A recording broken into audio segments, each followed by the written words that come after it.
Hello students, welcome to Instant Study with Neha. Today we are going to discuss most important question of class 10 science chapter 1 chemical reactions and equation. So let's just start with this important question.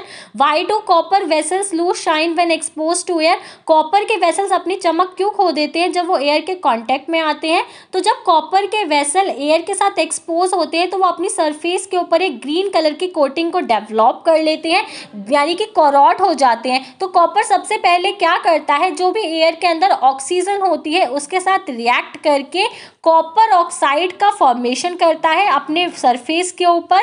फिर जो copper oxide होता है वो carbon dioxide के साथ react करता है and copper carbonate का फॉर्मेशन करता है जो कि ग्रीन इन कलर होता है। तो कॉपर के ऊपर एक ग्रीन कलर की लेयर हमें देखने को मिलती है जो कॉपर कार्बोनेट की होती है, जिसकी वजह से जो कॉपर होता है वो अपनी शाइन को लूज कर देता है, यानी कि हमें उसकी चमक क्या लगने लगती है, फीकी लगने लगती है। इसके बाद हम क्वेश्चन नंबर 2 देखते हैं। Why do we store silver chloride in dark coloured bottles in lab? Lab के अंदर सिल्वर क्लोराइड को डार्क कलर की बॉटल में क्यों रखा जाता है? तो जब सिल्वर क्लोराइड सनलाइट के कांटेक्ट में आता है तो वो डिकम्पोज होना स्टार्ट होता है एंड डिकम्पोज होकर सिल्वर को एंड क्लोरीन गैस को अलग कर देता है, यानी कि जब AgCl सनलाइट के कांटेक्ट में आएगा तो Ag यानी कि ग्रे कलर का सिल्वर फॉर्म करेगा एंड क्लोरीन गैस का फॉर्मेशन करेगा। इस रिएक्शन को हम फोटोलाइटिक डिकम्पोजिशन रिएक्शन बोलते हैं, यानी कि the decomposition reaction which is carried out with the help of sunlight. यानी कैसे डिकम्पोजिशन रिएक्शन जो सनलाइट की हेल्प से हो रही है वो फोटोलाइटिक डिकम्पोजिशन रिएक्शन कहलाती है।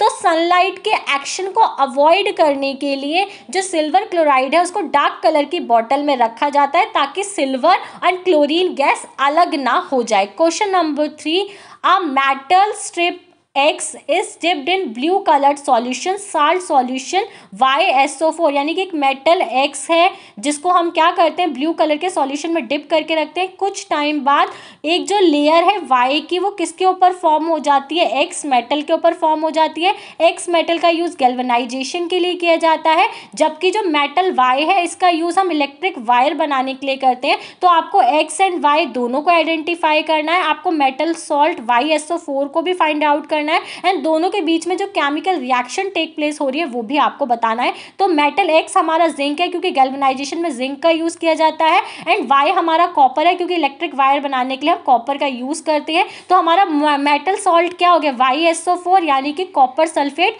CuSO4 हमारा मेटल सॉल्ट हो गया। फिर उन्होंने बोला जब हम X को Y के अंदर डिप करके रखते हैं, यानी कि जब हम जिंक को कॉपर सल्फेट के अंदर डिप करके रखेंगे तो हमें जिंक सल्फेट एंड कॉपर मिलेगा। ये जो रिएक्शन है ये रिएक्शन हमारी क्या कहलाएगी, डिस्प्लेसमेंट रिएक्शन कहलाएगी। डिस्प्लेसमेंट रिएक्शन क्यों कहलाएगी, क्योंकि जो जिंक है उसने कॉपर को कॉपर सल्फेट से डिस्प्लेस कर दिया। ऐसा क्यों हुआ, क्योंकि जो जिंक है it is more reactive than copper, zinc copper से ज़्यादा रिएक्टिव है, इसीलिए जिंक ने कॉपर को कॉपर सल्फेट के सॉल्यूशन में से क्या कर दिया, डिस्प्लेस कर दिया। That's why it is called the displacement reaction. अगर यहाँ पे Fe होता, आयरन नेल होता, तभी सेम रिएक्शन टेक प्लेस होती। Question number 4, what is skeletal equation?